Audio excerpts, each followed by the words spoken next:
Touchdown, buzzer beater, do it all now. All now, top corner talking home run. Touchdown, buzzer beater, do it all now. All now, top corner like ooh. All right, hello everybody. It's Monday, September 1st, 2025, and this is the Monday Report. I'm your host, H. James K., and today I can't talk at all. So, my family has Michigan football season tickets. So, every other week until the season's over, I'm going to have a raspy voice like this because I was screaming my head off watching Bryce Underwood throw for 251 yards against New Mexico on Saturday, so my voice is totally shot. I've got a pile of Luden's cough drops next to me and a glass of water on my right. So we're just going to power through this. This is episode 1 of the College Football Roundup. So originally I had said that I was going to do like a college football video and an NFL video, and then it was going to be a college football and NFL Roundup video. But with my work schedule, work being my book and how demanding it is of my time, I can't really dedicate all the time to watch all the football and all the NFL football so I'm just not going to do the NFL this year. Maybe that's a 2026 thing when we're looking towards growth. So it's just going to be college football. So this is episode 1 of the College Football Roundup, where we recap the biggest stories of the previous football week and look forward to the next week. So, today we will be talking about new quarterbacks, upsets, thoughts on certain teams, and then we will be taking a look ahead. Starting us off, we've got Hassan Longstreet of USC. He's a true freshman. He's technically the backup right now to Jaden Maiava. Yesterday, in garbage time, he went 9 of 9 for 69 yards and a touchdown, as well as 8 rushes for 54 yards and 2 rushing touchdowns. To be honest with you, I was really impressed with Hassan Longstreet from a potential standpoint. He's got some mechanical stuff to work out, and it was Missouri State, so it's not like USC was playing anyone good. Excuse me while I take a drink. Got to preserve the voice. Anyway, I was impressed with his throwing ability and his potential. I think he could be really, really good once Jaden Maiava has worked his way through the whole Lincoln Riley experience. Now, that's assuming Lincoln Riley sticks around. Who knows? I don't really have him selected as one of the guys who's going to survive this season, so that's something to keep in mind. Next, we've got Malik Washington from Maryland. He's a true freshman. He went 27 of 43. Holy crap, he threw a lot. For 258 yards, 3 touchdowns, and no picks.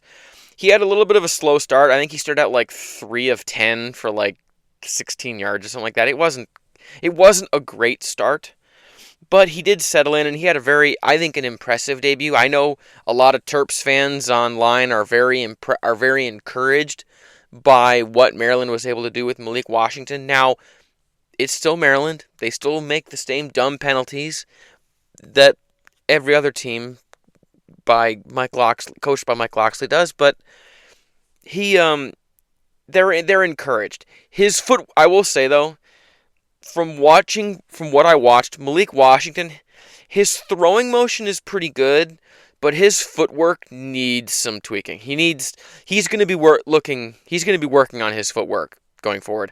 He's got good power, and I thought he had a pretty decent command of the offense, to be honest with you. I'll be interested to see how much of the offense he's allowed to really do under Mike Locksley, because I've heard that Mike Locksley's offense is kind of complicated, so it'll be interesting to see if they take any of the governors or the training wheels off of him down the stretch. Next, we've got Arch Manning from Texas. Oh, so hyped and so disappointing. The new starter of the Texas Longhorns, a sophomore, went 17 of 30 for 170 yards, 1 touchdown and 1 pick. He also had 10 carries for 38 yards. Now, admittedly, probably 50 or 60 of those 170 yards is freaking stat padding late in the fourth quarter trying to engineer a game-winning drive. So that is something to keep track of with Arch Manning. Now, he did have good command of the offense, and I thought he made his progressions well, but Ohio State's defense was so good that there weren't a lot of obvious throws for him to make. Now, the problem for Arch Manning is the throws that he did attempt, he missed. He skipped a lot of really obvious, easy passes off the dirt. He was inaccurate. For someone who's been so hyped, I was shocked by how bad his mechanics and his throwing motion were. So, gosh, I've been doing this for 5.5 minutes and my voice is already starting to hurt. Power thread. His footwork is atrocious. He threw off his back foot constantly. He's got a really janky sidearm throw that I don't like. So Arch Manning's got some growing up to do. He needs some coaching. Now, it's crazy because he's related to Eli and Peyton Manning. So he's got all the quarterback coaching he could freaking handle. But I guess it's just not enough. He needs some coaching for his mechanics, because his mechanics are what's going to keep him from being great. He's got power. He's got a pretty good command of the offense, but his mechanics were just shockingly bad. I was stunned by how poor his mechanics looked. Even when the pocket was clean and he didn't have to rush, it was just bad. All right, moving on, we got Julian Sayin from Ohio State. The sophomore went 13 of 20 for 126 yards and a touchdown, 2 carries, 2 yards on the ground. I was admittedly less impressed with Sayin in comparison to Arch. I know he led 2 scoring drives versus Arch Manning's 1 scoring drive, but I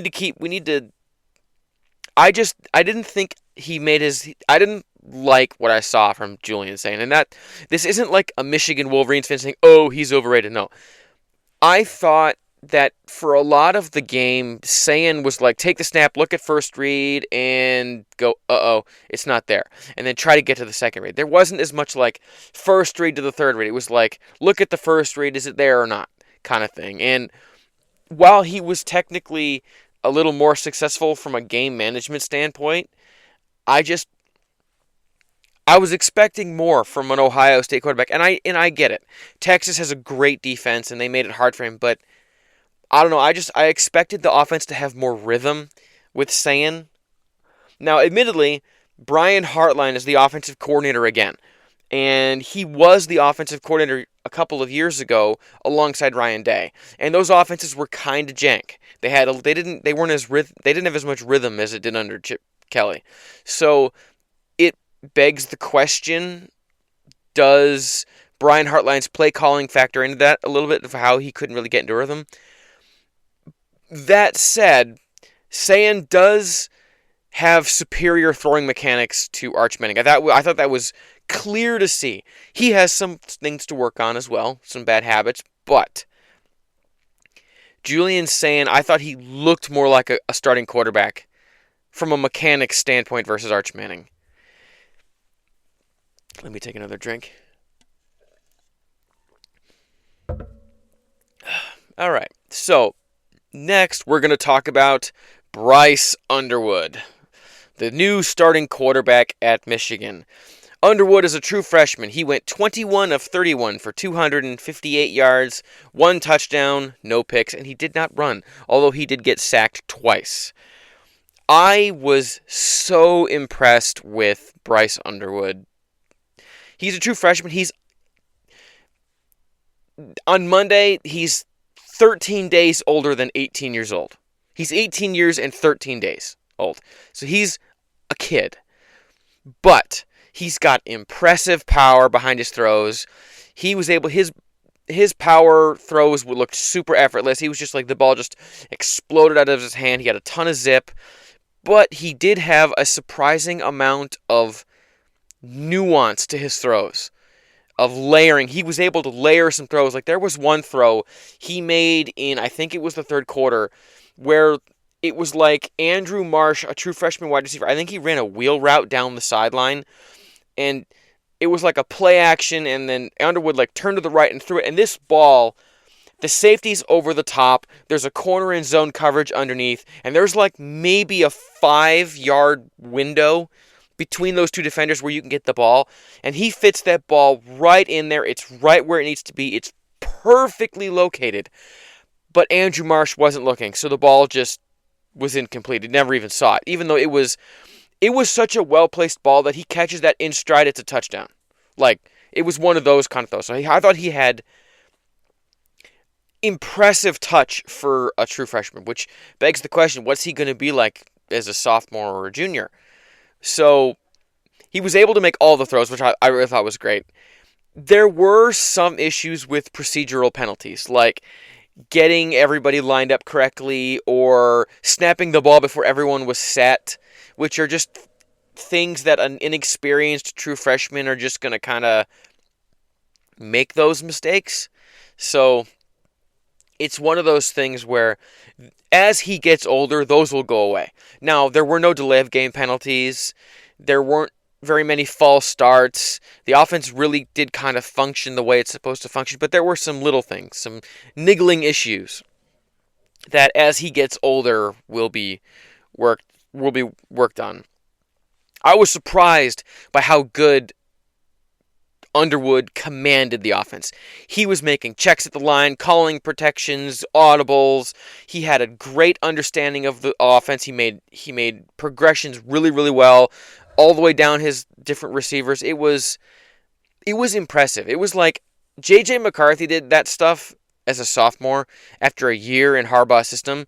Underwood isn't quite that level yet, but I was shocked by how competent and composed he looked as a quarterback. And yeah, I get it. It's New Mexico, and they didn't have a pass rush really to speak of.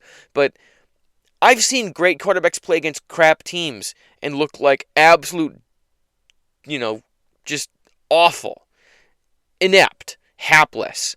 So the fact that he was so composed and his mechanics, Arch Manning wishes he had the footwork and the body control and the throwing motion of Bryce Underwood. Bryce Underwood, there is no wasted motion in his throw. It's a very tight throwing motion. He's really good at planting his front foot and propelling off of his back foot and using his abdominal muscles to really twist to add power to his throws. He's really in command of his throwing mechanics, and it shows because it's like he's playing catch in the backyard. Some of his throws, this ball goes 30 yards downfield, and it just looks like he's flicking his wrist, and it just goes. It's the kind of things that, when your mechanics are good, those things look easy. Johnny Manziel had awful mechanics, to the point where his mechanics were so bad that he had elbow soreness a lot in the NFL, just from how bad his arm angle was. And every deep throw he tried to make looked like it took 1,000% effort. So when you have those good mechanics, even if you don't have arm strength, good mechanics can make up for a lot of those kind of things. So I thought Underwood was really, really impressive for a true freshman. He's got some growing up to do. Like, don't throw a block into a linebacker with your throwing shoulder. But, he'll grow up and they'll coach those kind of things. Moving on, I want to talk about the last quarterback I want to talk about is DeMond Williams Jr. from Washington. Dude he's a sophomore. He went 18 of 24 for 226 with a touchdown, and he had 13 carries for 68 yards. Excuse me. As expected, he was impressive. I kind of expected him to be rather dynamic. I saw he played sparingly against Michigan last year for Washington, and while he wasn't asked to do a lot when he was on the field, he was rather explosive. So it doesn't surprise me at all that he was very, very dynamic as a quarterback for Jed Fish's offense. I thought he displayed a ton of athleticism. I do have concerns about his ability to stay healthy if he's going to throw his body around like he did at times. There were times where, much like Denard Robinson when he was a sophomore back in 2010, the final year that Rich Rodriguez was the head coach, where it's like, Denard, you're barely 5'10", you weigh like 180 pounds, stop hurling yourself at defensive linemen trying to break contact. You're going to get broken in half. And there's a couple of those kind of things where it's one of those things where it looks great and it's going to make a lot of plays, but eventually you're going to have to pay the piper on the contact. That kind of thing builds up over a season, and it's like the last thing you want is for him to be really healthy for like the first 4 games and then be just on and off with niggling injuries all the way down the stretch. and you limp to like an 8-win season. That's the last thing you want from your quarterback, so he's got to learn how to protect himself a little bit. Now, I will say, I was impressed by his mechanics. I thought he had really good throwing mechanics. He was really good, much like I said with Bryce Underwood. He had really good use of his legs. He, really set his feet well and positioned his body correctly, and he had good throwing motion. It was impressive for a sophomore. I'll say that. It'll be interesting to see how these 6 quarterbacks fare over the course of the season. All right, moving on. Let's talk about some upsets because we had some. Unranked FSU, that being Florida State, upset number 8 Alabama at home. They beat them 31-17. Before the game, Thomas Castellanos, the transfer quarterback to FSU, he said that Nick Saban ain't going to come and save you. Nick Saban ain't going to be there to bail Alabama out, and everyone said, oh, God, don't talk that kind of trash. Alabama's going to beat the crap out of you and run the score up. But Castellanos totally backed it up. Bama, wow. That game was incredible. The FSU rushing attack was incredibly dynamic. And I was really disappointed in Alabama quarterback Ty Simpson. There was all this hype about, it's his turn, he's waited his turn, and Ryan Grubb is back, and the offense is going to be a Kalen DeBoer offense. Jalen Milroe is gone, so they don't have to worry about that kind of thing anymore. I bet they wish they had Jalen Milroe, because at least with Jalen Milroe, they could run the damn ball. And I'll talk more about Alabama as a team a little later, but the game was... Nobody saw that coming. And anyone who says that they saw FSU blowing out Alabama, you're a fucking liar. You're a damn liar. No way. No way you saw that game playing out like that. Where you have Thomas Castellanos sprinting up the middle of the field, dodging defenders, spinning around a last guy to get 3 more extra yards. You didn't see that kind of thing coming. So don't act like you did. Next, there was USF over number 25 Boise State. This one happened on like Thursday or Friday. And it was shocking. USF won 34-7. Boise got bodied. Like, there was nothing good that Boise State did. It's like bury the tape and move on. Nothing went well. Nothing was working. It was just one of those games where it's like, we've done nothing and we're all out of ideas kind of thing. It was just, nothing was working. So, that one really upsets the whole G5 apple cart because, man, who's the top dog now? Because it makes you wonder, is it Boise? Ashton Genty's no longer there. You ain't going to have an all-world generational talent running back to help your fledgling G5 offense function. So, Boise State, and for that matter, USF, where the hell that comes? I don't even know who their coach is. That's how little I know about USF, but keep an eye on them because it was impressive. All right, there was also number 9 LSU beating number 4 Clemson, the battle of the Tigers versus the Tigers. LSU won a defensive slugging match, 17-10. Congratulations to Brian Kelly. I predicted Clemson was going to win this game. I got that wrong. Usually, Brian Kelly loses the home, like the season openers. He always seems to lose those games, but he looked good. And the defense looked really, really physical, really impressive. Cade Klubnik got exposed. Dabo kind of got exposed. It was one of those welcome to the big show kind of things. So that was... Now, it remains to be seen what Garrett Nussmeier and the LSU offense is really going to be this year, but watch out for their defense, because that defense was impressive. And we also had North... This one wasn't an upset, but this game is worth mentioning just because...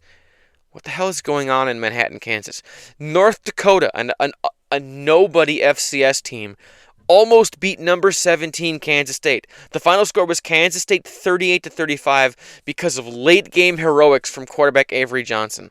I didn't even watch this game, but after what happened in week 0 in Ireland against Iowa State, maybe I shouldn't have tweaked my predictions before I released my Big 12 predictions 3 weeks ago and added a couple of wins to Kansas State because they won 9 games last year.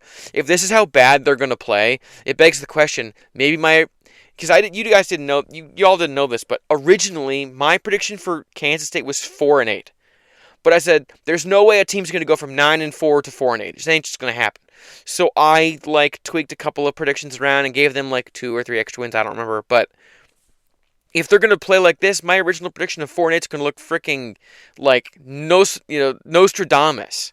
I'm going to be like a freaking fortune teller. So they got to sort their stuff out because the Big 12 ain't a pushover. It's a hard conference, so you gotta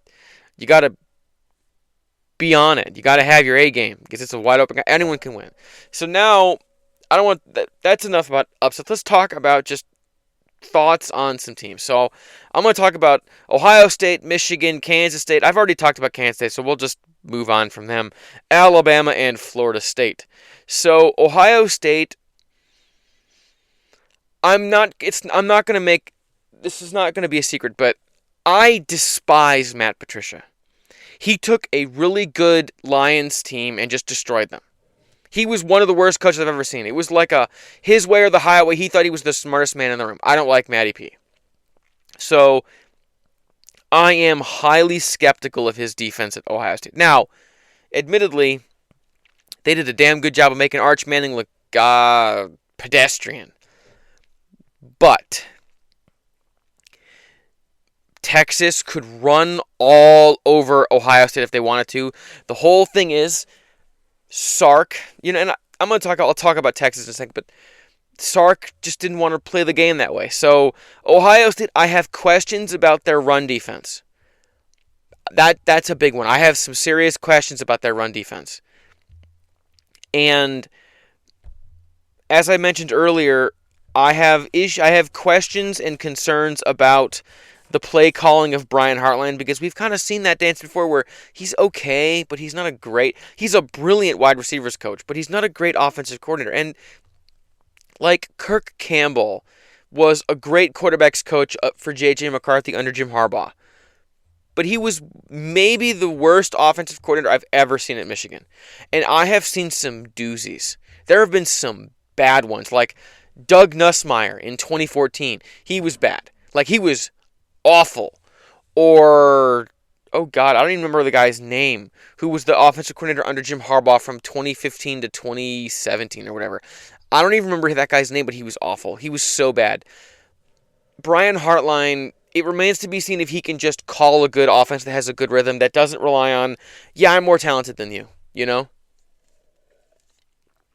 Excuse me, I had to take another drink. I'm losing my voice. So, I have concerns. There are concerns. Now, they're a good team. They're incredibly physical. But they were sloppy on offense. And I have some concerns about their rush D. Seriously. Their secondary might be good, and that's going to help them against teams that throw the ball a lot. But if Michigan is committed to running the ball and they can't stop the run, then they're going to lose again. That's the way, if a team is committed to running the ball, Ohio State's defense might be vulnerable. Now, it remains to be seen. They're going to play a body bag game where they're going to just bludgeon some minnow team next week. So we're not going to learn anything. But, in Big Ten play, maybe we learned something. Who knows? So next, I want to talk about Texas, because I got some things to say about Texas. Texas Longhorns, Steve Sarkisian, you lost because it's your fault. It ain't Arch. Don't blame Arch Manning. Anyone who's blaming Arch, don't blame him. Blame the fact that Steve Sarkisian didn't kick 3 field goals. He had 2 give-me field goals from inside the 5-yard line that he could have made. If he kicks through those 3 field goals, they win 16-14. I'm just saying, what are we doing? Why aren't you kicking field goals? Take the damn points. Take the points. In a game that's physical and hard-fought, anytime you can get points, take the points. There was no reason to go for it on 4th down 5 times. There was just no reason. So, Steve Sarkisian did Arch no favor, because think about it. So, say it's 7-6. Arch and Texas haven't gotten into the end zone, but they're down by only 1 point. It's not looking that dire. They've gotten into field goal range a couple of times. They've gotten 2 field goals, and things are looking good. And then they get that 3rd field goal. Okay, now you're leading 9-7. Yeah, you got this. You got this. It's 9-7. Okay, we can handle it. And then Ohio State gets that 14th gets the 14 points. All right, we got this. We can take the lead again. We just got to go down the field and get a touchdown. We can do this. The game isn't insurmountable. But for some reason, Sark was like, nah, touchdowns or nothing. I'd rather die than kick field goals. So they just didn't kick 3 gimme field goals. And as I mentioned with the Ohio State run defense, Texas had success running the football, but they didn't stick with it. They would rather throw incompletions into the dirt with Arch Manning, which does him no favors. Run the ball. You have a young quarterback in his first heavy-duty road start. What are you doing, man? Run the ball. Play good defense. Give your quarterback every chance to succeed. Don't make everything relying on him. He's not Quinn Ewers. He's not some experienced, wily veteran who can just handle it. Don't worry, coach, I can handle it. He's a young kid, and you just didn't help him at all. So Texas, and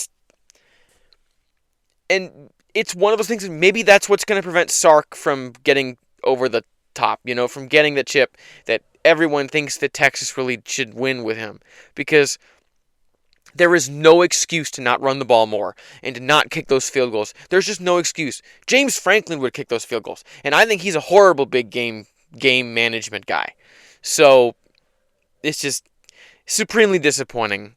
All right, now I want to talk about Michigan. So I gave Bryce Underwood his flowers earlier, but there are issues. The right side of the offensive line was kind of shaky. Just going to say that they didn't get as much push as against a team that might be better than they were last year, but isn't a world beater by any means. And yet Michigan had some trouble on the ground, in the trenches.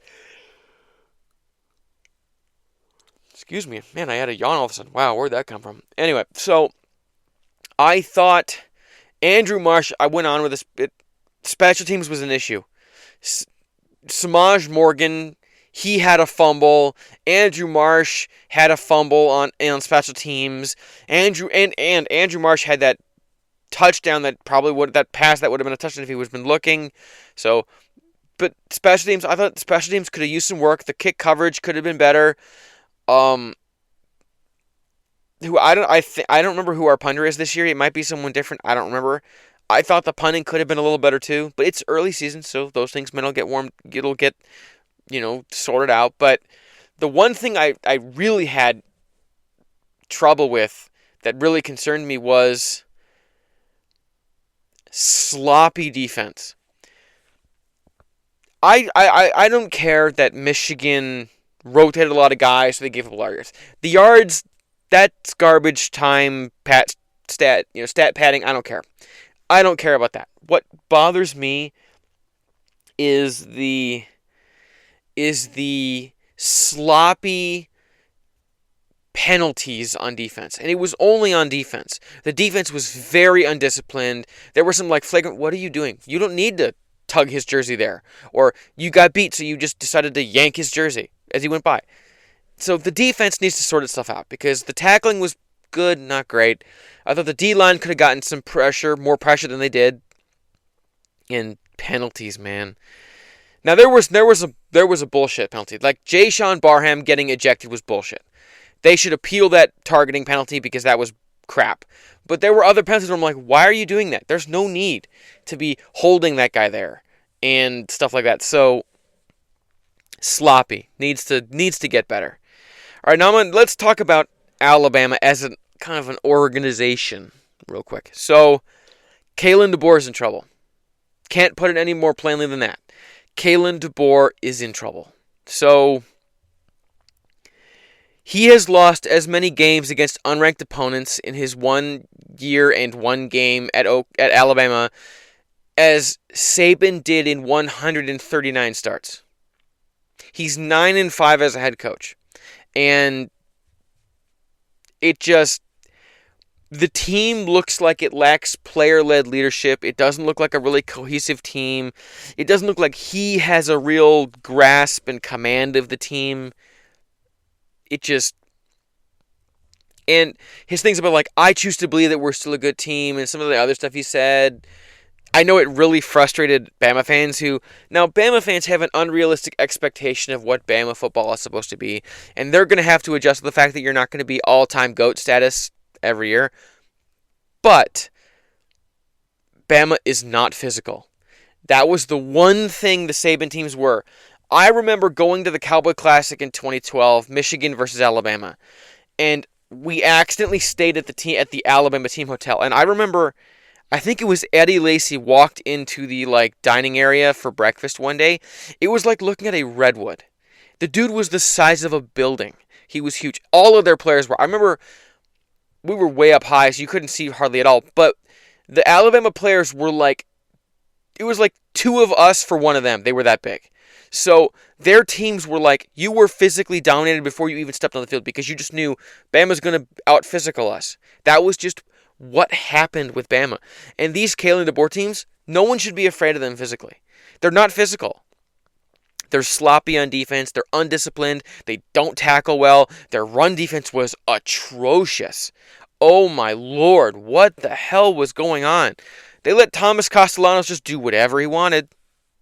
So Kalen DeBoer has got to watch out. You're not in the Pac-12 anymore, bud.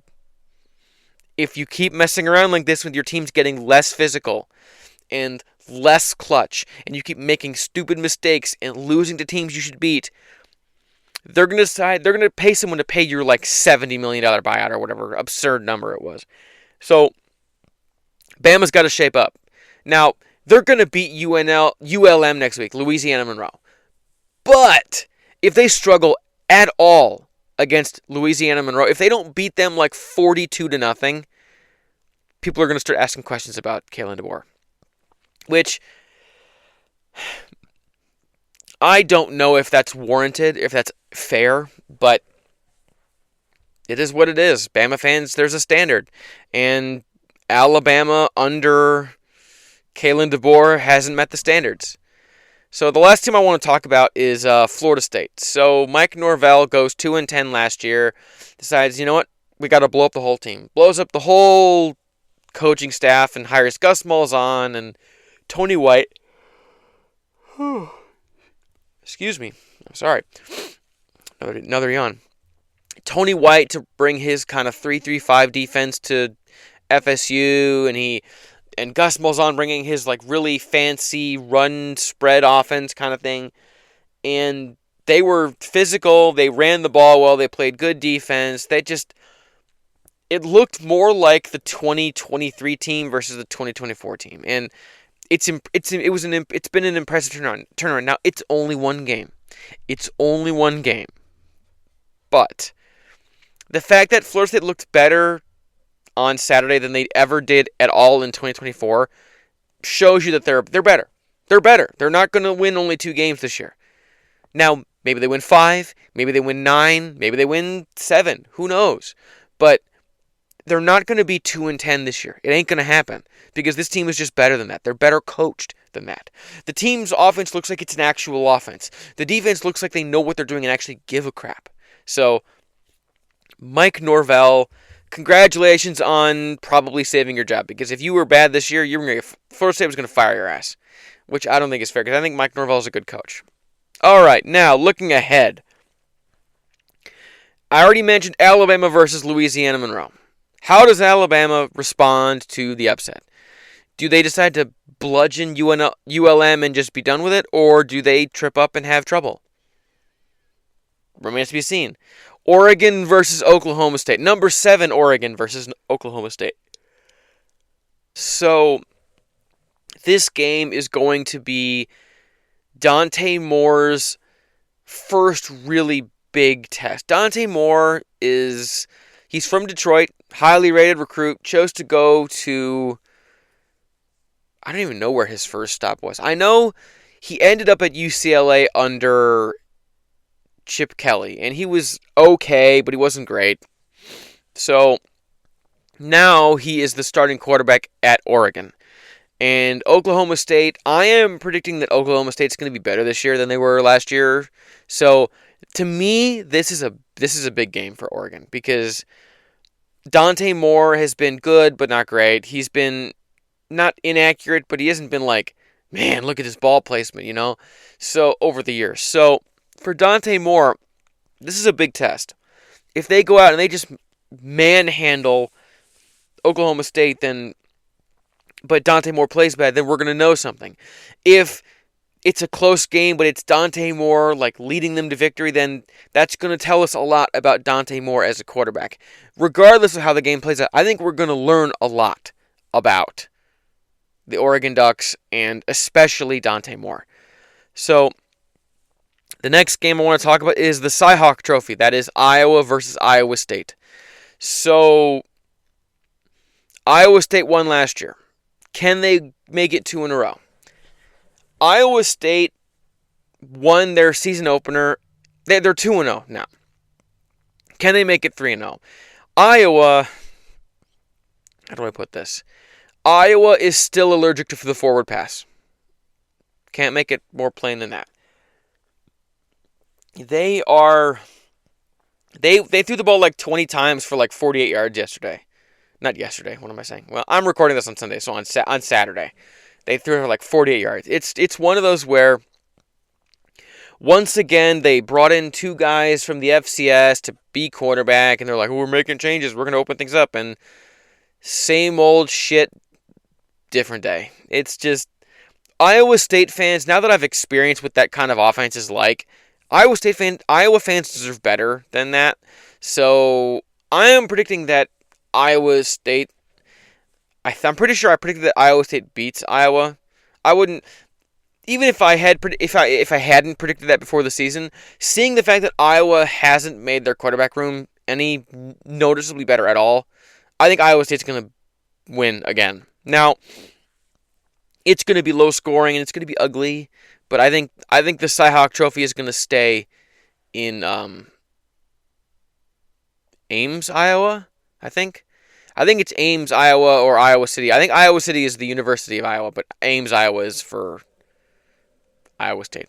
I might have those backwards. I can't remember. But either way, this game is always different. It's always ugly, even when one team is significantly better than the other.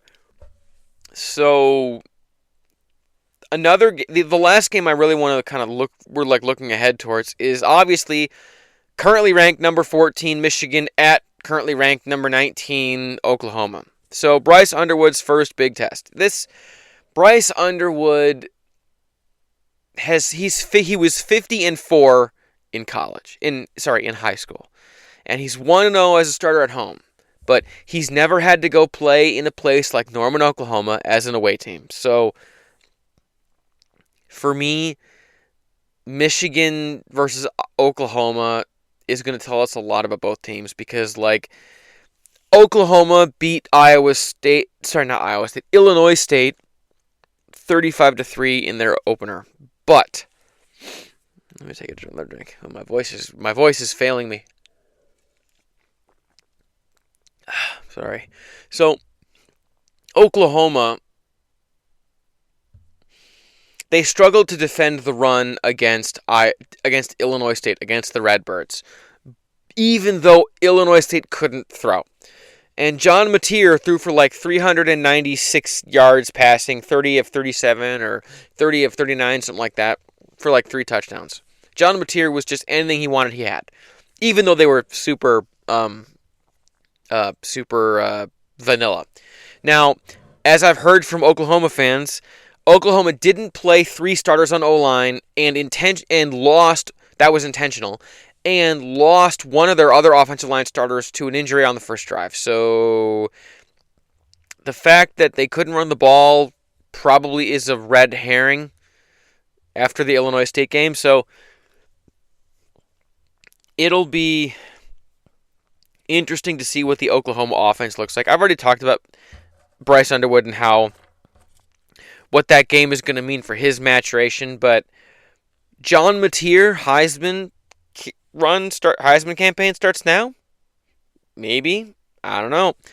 It's one of those where John Mateer, I was so hoping Michigan would somehow convince John Mateer to come to Michigan. I'm happy with Bryce Underwood, but John Mateer is that guy. He is going to be the number 1 overall pick in the NFL draft next year. He is just so good. So it'll be interesting to see what Oklahoma is able to do on offense against Wink Martindale's defense, because Wink Martindale's defense is pretty good at frustrating passing offenses. It's like this 4-2-5, 3-4 defense, hybrid amoeba kind of defense where they're kind of positionless but kind of not, and it's just about keeping everything in front of you with no deep balls and just clog the run lanes.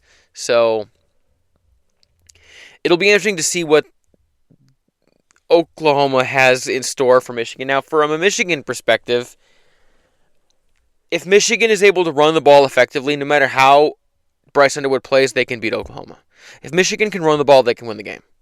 As I saw last year, even if you can't throw, if you can run the ball and play defense, you can still win a game. So that's the scoop. Now, admittedly, I'm still predicting, as I predicted in the preseason previews that I did, I still think Oklahoma is going to beat Michigan. I still firmly believe that. I think Michigan plays better than I initially thought, but I still think they're going to lose. Just because this Michigan team, I think, is a year away from being a serious, like, oh, God, you got to go play Michigan kind of thing. So it's going to be an ugly, low-scoring, like, rock fight, like a 26-22 kind of thing, or a 26-23 or 20-17. But I still think Oklahoma's going to win. All right, so obviously next week I'll be recapping what happened in Week 2, and I'll be looking ahead to Week 3, and we're just going to kind of keep this going. Now, basically every other week, like next week my voice will be fine, but the week after that my voice is going to be probably pretty shot again, because Michigan's schedule is like home, away, home, away, home, away, home, away the whole season. So every other week I'm going to have like a raspy voice, basically. So that's the thing. Either way, for those of you listening on podcasts, thank you for listening wherever podcasts are made available, at Amazon Music, Spotify, Apple, all those. Please leave a like or subscribe or whatever and share the word. For those of you listening on YouTube, if there are any of you still listening on YouTube, please consider subscribing, like, comment, subscribe, hit the bell icon, do all the things to help the channel grow. Views are real down on YouTube, so please spread the word. Thank you, thank you, thank you. Next week, College Football Roundup, Week 2 will be coming on Monday at 7 a.m. All right, my name is H. James K. Thank y'all for tuning in. Until next time.